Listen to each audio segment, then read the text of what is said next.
Today, we're going to take a test to see if you may have an anxiety disorder. First, a few facts.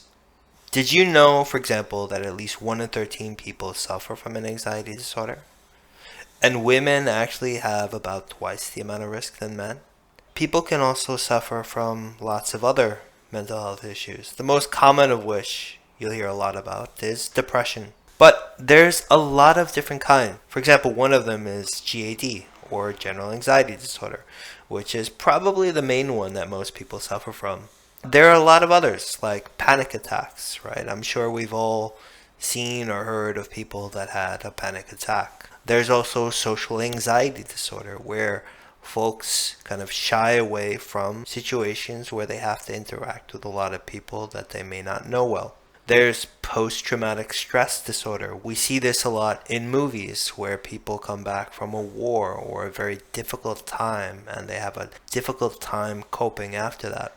Another one that we may or may not have met people that have is obsessive compulsive disorder, where someone kind of repeats a series of actions as if they're obsessed with it. Now let's get on to the test to see whether you might have general anxiety disorder. And remember, the general anxiety disorder, or GAD, is the most common one. So we've formed these 7 questions that are basically yes or no questions.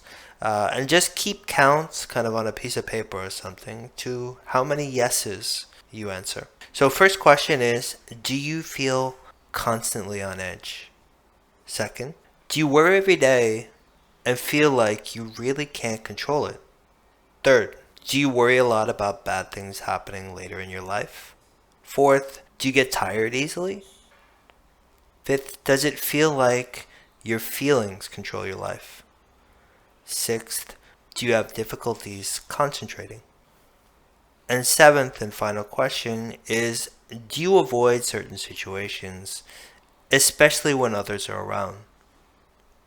So, as mentioned, just tally up how many yeses you had. And if you had 3 or less, then it's probably pretty unlikely that you have general anxiety disorder. But if you did answer 4 or more yeses, then there's a pretty good chance, right? But it doesn't necessarily mean that you have it, and it's much better that you see a therapist about this. So if you already have a therapist, then maybe just chat, about this quiz and mention that you have some concerns. If you don't have a therapist, so Therapada has a lot of great therapists. I've used a bunch of them myself. Average price is between $30, $35 as opposed to the US, where it will often run you at least $100. So give us a try if you want. And thanks for watching.